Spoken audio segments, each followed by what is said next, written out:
Hello everyone, welcome to this amazing platform of our channel Panisha for Competitive Examinations and IMPs। तो इस particular session में मैं आपको कराने वाला हूँ कुछ इंपॉर्टेंट एमसीक्यूज मार्केटिंग और आपका सीआरएम के।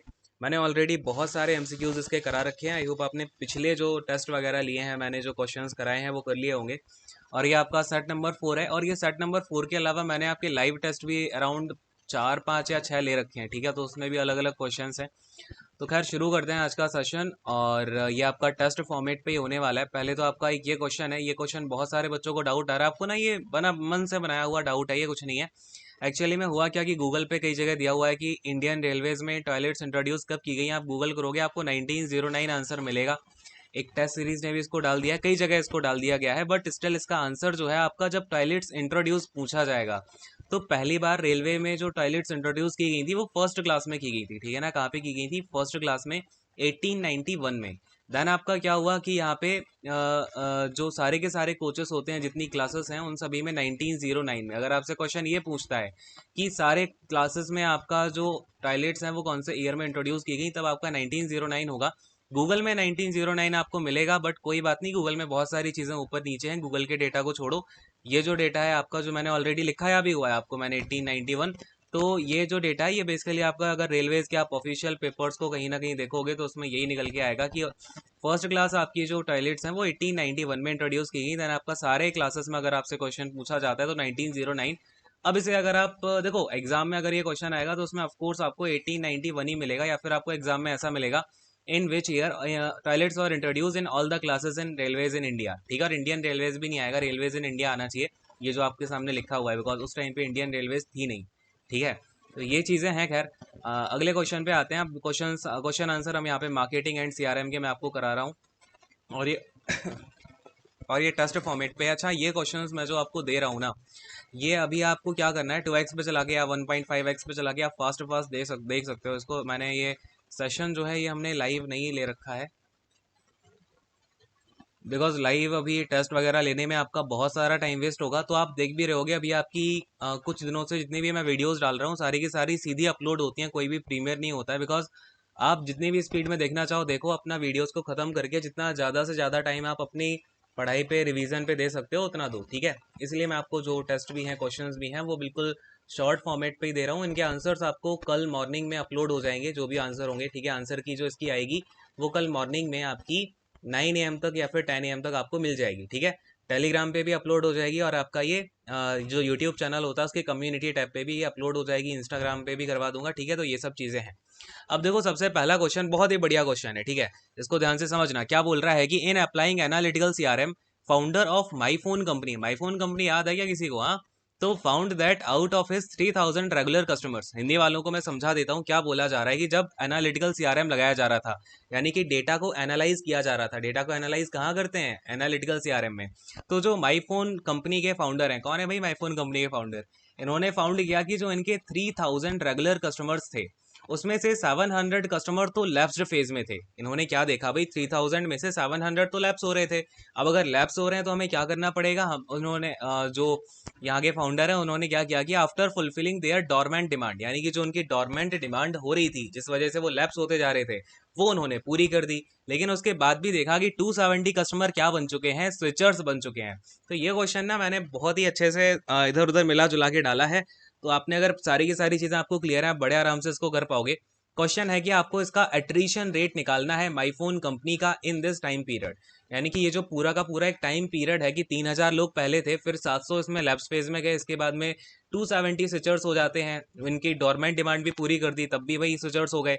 तो ये आपको बताना है कि एट्रीशन रेट मेरी माईफोन कंपनी का क्या है, ठीक है।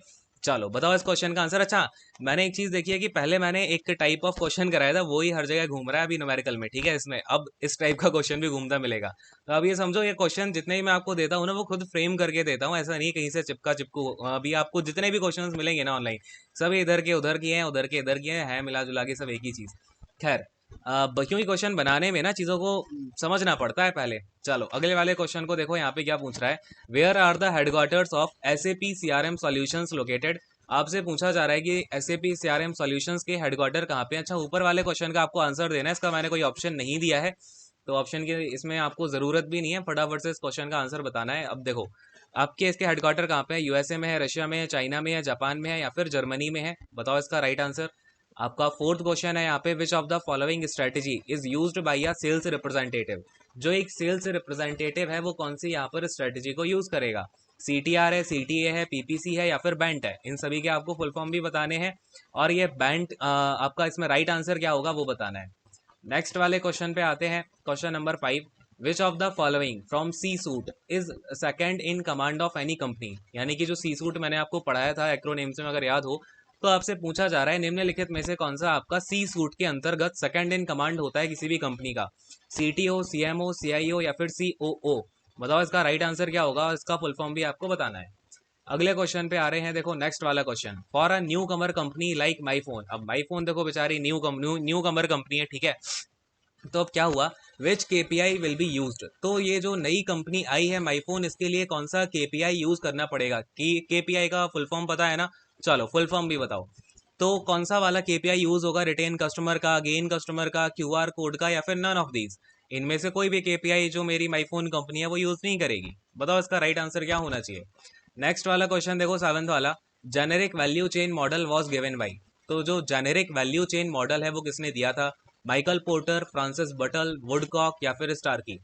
आपका राइट आंसर क्या होगा बताना है। नेक्स्ट वाला क्वेश्चन देखो यहाँ पे, which of the following is a future value. आपसे पूछा जा रहा है कि निम्नलिखित में से कौन सी एक फ्यूचरिस्टिक, ये बेसिकली यहाँ पे आपका फ्यूचरिस्टिक होना चाहिए था। क्या होना चाहिए था भाई? Futuristic value. तो सीएलवी है, सीआईवी है, सीकेवी है या फिर आपका सीएक्स है? बताओ इसका राइट आंसर क्या होगा। अगले क्वेश्चन पे आते हैं, क्वेश्चन नंबर 9 हमारे पास है। देखो बहुत बढ़िया क्वेश्चन है, ध्यान से सुनना।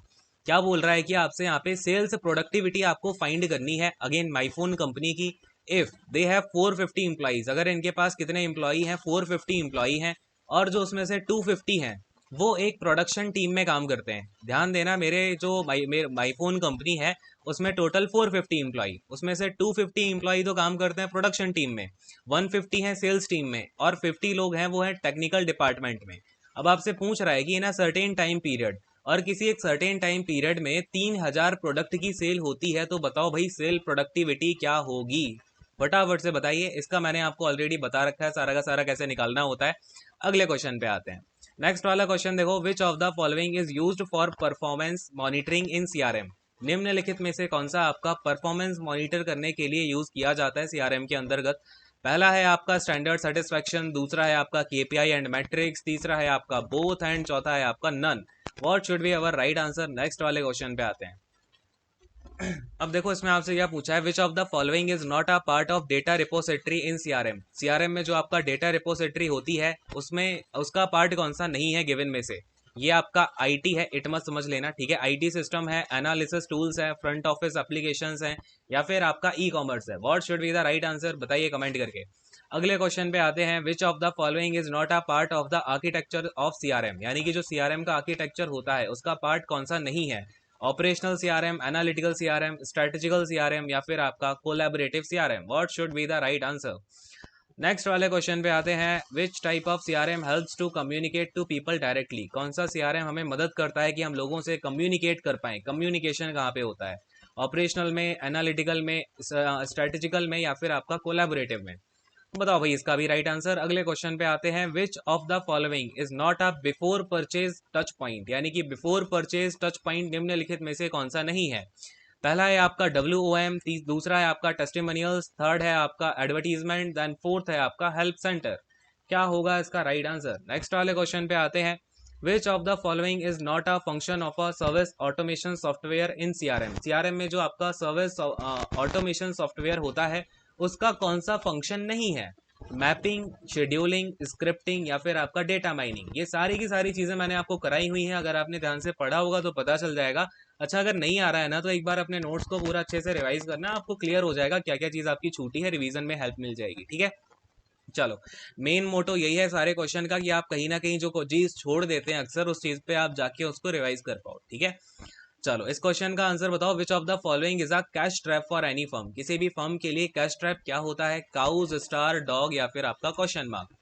What should be the right answer, आपको कमेंट करना है। 17th क्वेश्चन आपसे पूछा जा रहा है, विच of the following has low market growth rate. यानी कि इनमें इनका क्या होता है कि लो मार्केट ग्रोथ रेट होता है but high relative market share होता है। काउज है, स्टार है, डॉग है, या फिर आपका क्वेश्चन मार्क है? What should be the right answer? Now again अगला क्वेश्चन है हमारे पास, X and Vaseline are the cow products of which firm? जो एक्स और वैसलीन है वो कौन सी फर्म के प्रोडक्ट हैं? HUL, नेस्ले, आपका PNG या फिर ITC? ये क्वेश्चन मैंने जानबूझ के डाला है, अगर आपको नहीं आ रहा है तो एक बार देख लेना। HUL के प्रोडक्ट मैंने आपको करा रखा है, अगर आपको याद होगा तो मैंने ये आपको सब दिखाया हुआ है कहाँ पे क्या आता है। एक क्वेश्चन क्योंकि ऑलरेडी इनका 2016 में ऐसा आ गया था, बट कोई नहीं। अगले क्वेश्चन को देखो, यहाँ पे आपका क्या है, brand and customer equity is the part of which type of marketing? जो ब्रांड और कस्टमर इक्विटी होता है ये किस टाइप की मार्केटिंग का पार्ट है? पहला है इंटरनल, परफॉर्मेंस, रिलेशनशिप, या फिर आपका integrated? What should be the right answer? ये अगेन आपको यहाँ पे कमेंट करना है। और अगला आपका फाइनल क्वेश्चन है कि what is a product line? ये आपको खुद बताना है कि एक प्रोडक्ट लाइन होती क्या है। How will you define a product line? ठीक है, अपने हिसाब से बताना, आपको जो भी समझ आता है। देखना चाहता हूँ मैं आपने क्या समझा प्रोडक्ट लाइन से, कहीं आप एग्जाम में गलत करके तो नहीं आओगे। तो ये चीज़ें हैं आपकी, ये सारे के सारे क्वेश्चन हैं। 21 क्वेश्चन मैंने आपको दिए हैं अभी, उनका 21 नहीं, एक तो आपका रेलवे वाला ही था, 20 क्वेश्चन हैं। तो ये आपको बताना है भाई कमेंट करके इसका क्या क्या आंसर है। एंड बस अगर आपको नहीं आ रहा है किसी का आंसर तो जाके अपने नोट्स को रिवाइज करो, कहाँ कहाँ पे क्या क्या चीज़ें बताई थी उनको एक बार देखोगे तो आपको क्लैरिफाई हो जाएगा। ठीक है, चलो फिर यहाँ पे एंड करता हूँ सेशन को, और आप लोग अच्छे से पढ़ते रहो, ज़्यादा टेंशन नहीं लेनी। अगर आपको अभी आपको ज़्यादा ग्रेस्प नहीं हो रहा तो पीछे का बस रिवीजन कर लो।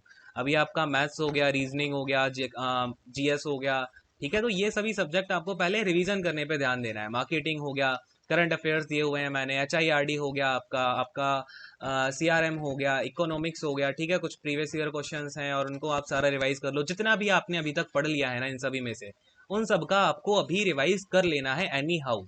ज़्यादा आगे पीछे का नहीं दौड़ना। पहले अगर आपका रिवीजन ही नहीं है तो पहले रिवीजन कर लो, और जिनका सब कुछ बढ़िया है, रिवीजन रिवीजन हो चुका है, तो बस यही सब करते रहो, आप थोड़ा थोड़ा देखते रहो। एंड अभी बिल्कुल चिल रहना है। ये जो टाइम है ना आपका लास्ट के 3 दिन का, ये होता है बहुत चिल रहने वाला। आपसे जितना हो रहा है जितना हो रहा है उतना करो, अपना 100% दो, इवन 110% दो, लेकिन टेंशन मत लो, ठीक है ना। आपका जो माइंड का एटीट्यूड है ना, अगर आप पॉजिटिव होके जाओगे तो आप अपना एग्जाम में 5 से 8 नंबर ज़्यादा ही लेके आओगे। अगर यही आप नेगेटिव होके जाओगे पहले से तो आपके 8 नंबर अपने आप चले जाएंगे, ठीक है। इस चीज़ को समझो, बहुत बड़ा फैक्टर होता है ये, ठीक है। तो इस चीज़ को मेरी याद रखना, आप जितना पॉजिटिव होके जितना कॉन्फिडेंट होके जाओगे, पेपर सबके लिए एक जैसा ही आना है, ठीक है। अगर आपकी हालत ठीक नहीं हुई तो सबकी हालत खराब होगी। आपको बस क्वेश्चन आपके सामने है, उसको अटेम्प्ट करते जाना है, जितना आएगा नहीं आएगा वो देखा जाएगा, ठीक है। लेकिन फर्स्ट ऑफ ऑल आपको क्या रहना है, हमेशा पॉजिटिव रहना है, पॉजिटिव रहना सीखो, ठीक है। पॉजिटिव आपको एग्जामिनेशन में जो आपका एटीट्यूड होगा ना उस टाइम पे बैठने तक का, वो डिसाइड करेगा कि आप किस जगह जाने वाले हो। आपने अभी तक जो मेहनत की है नहीं की वो सब तो ठीक है, आगे आने वाले 3 दिन हो गए आपका एग्जाम के पॉइंट ऑफ व्यू, जब आप बैठ रहे हो एग्जाम का जो वो पॉइंट है आप बैठने जा रहे हो, वहां पे आपका एटीट्यूड कैसा है, आप क्या सोच रहे हो माइंड में? माइंड में कुछ नहीं सोचना, पता है। मेरा जब एग्जाम हुआ करता था मैं तो एग्जाम में जल्दी एंटर करके वहां पे सो जाया करता था। आई मीन 30 मिनट्स का टाइम मिलता है ना, हेड डाउन करके बैठ जाता था। तो माइंड में कुछ नहीं रहता उस टाइम, माइंड को ब्लैंक रखो, कोई फर्क नहीं पड़ता, ठीक है। तो ये चीज़ है। और ये लास्ट में बहुत ज़्यादा पन्ने मत पलटना, मैं देखता हूँ एग्जाम सेंटर के बाहर बच्चे पन्ने पलटते हैं, वो मत पलटना। जो पलटना है अगले 3 दिन में पलटो, ठीक है। उस टाइम पे कुछ नहीं पलटना है, क्लियर। तो बस यहीं पे सेशन को एंड करते हैं। Thank you so much, God bless you all, take care and bye bye. अच्छे से पढ़ाई करिए, और आप देखो एक चीज़ याद रखो, आपने मेहनत करी हुई है ना तो कहीं कुछ नहीं रोकने वाला आपको कोई, ठीक है। चलो बाय बाय।